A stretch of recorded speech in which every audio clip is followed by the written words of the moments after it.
News 46 is brought to you by Smitty's Cards and Coins. Would you like to know what your collectibles are worth? Come by 2281 Postal Road, Unit 4, across from the post office.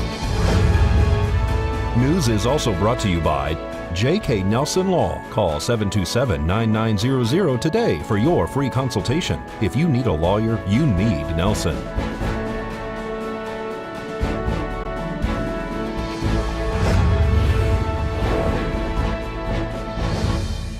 Tonight on News 46, thousands are voting throughout Nye County. The sheriff and undersheriff open up about medical issues. And KPVM TV has their biggest food drive yet. News 46 starts now. You're watching KPVM News 46 with Deanna O'Donnell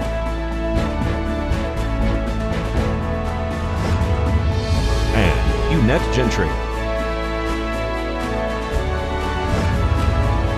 News 46, local coverage you can count on. Good evening. It's Tuesday, November 8th, Election Day 2016. I'm Deanna O'Donnell. And I'm Eunette Gentry for News 46. Voters have been casting their ballots since 7 a.m. this morning, locally at the Bob Roode Community Center today and at the former Pahrump Valley High School 9th grade Academy gym. We caught up with Nye County Clerk Sandra Merlino and Nye County Sheriff's Office Officer David Barukowitz. It was really busy this morning, but it's kind of slowed down, but it's still been a good turnout this election. Presidential elections are always busy. We're here at the Bob Roode Community Center. I know that you have another polling place here in town at the 9th grade Academy gym. That's correct, and they've been pretty busy too, about the same as here. Yeah.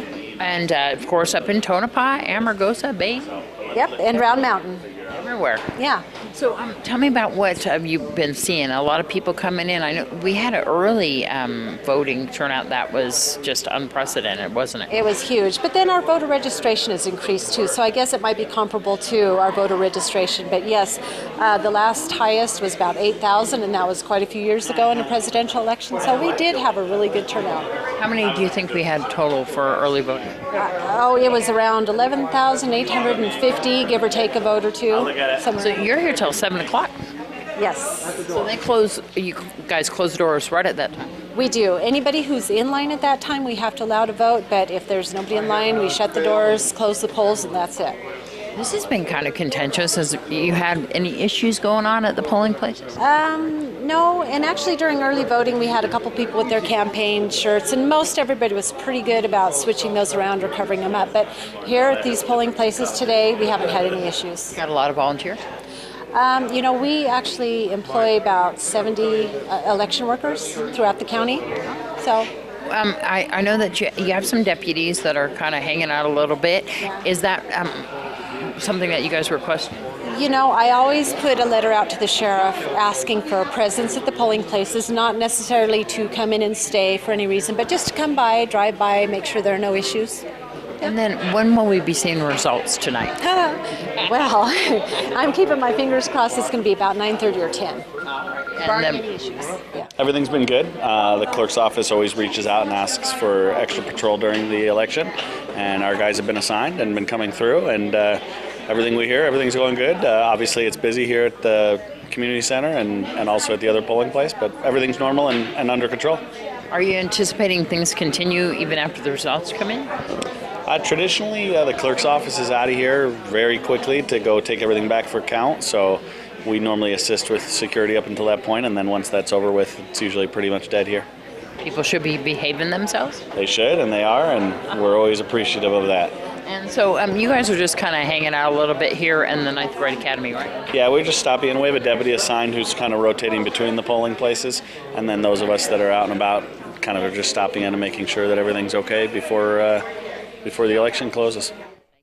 And KPVM TV will have live election night coverage tonight beginning at 8:30 on channel 46.1 and on our YouTube channel and Facebook page with lots of guests and election results.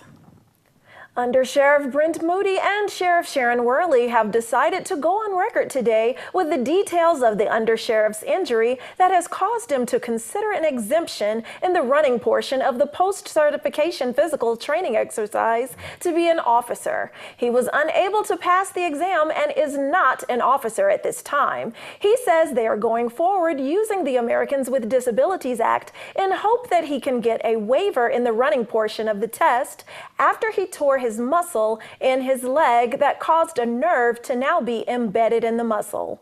The injury occurred during the physical test.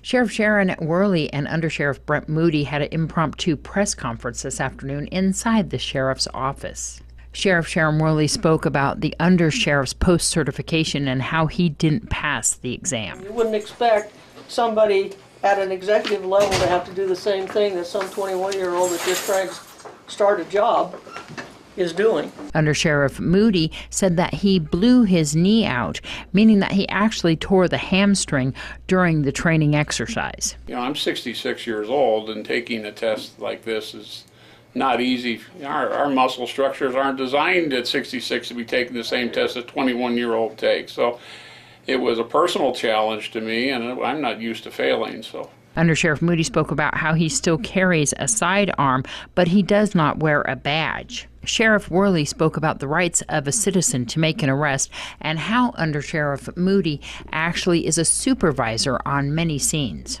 Because I'm only one person and I can't be everywhere. We believe in going by the law, and so therefore we will do whatever it takes to stay within those guidelines.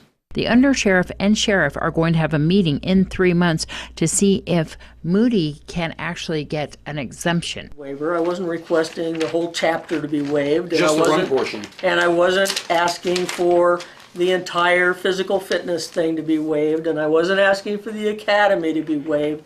I was merely asking for what he has a reasonable accommodation. And you had a medical notice as well. Right, to support in accordance that. with ADA. For right now, the undersheriff is going to be still operating in an administrative position and on scenes as long as he doesn't have personal contact of an arrest with citizens.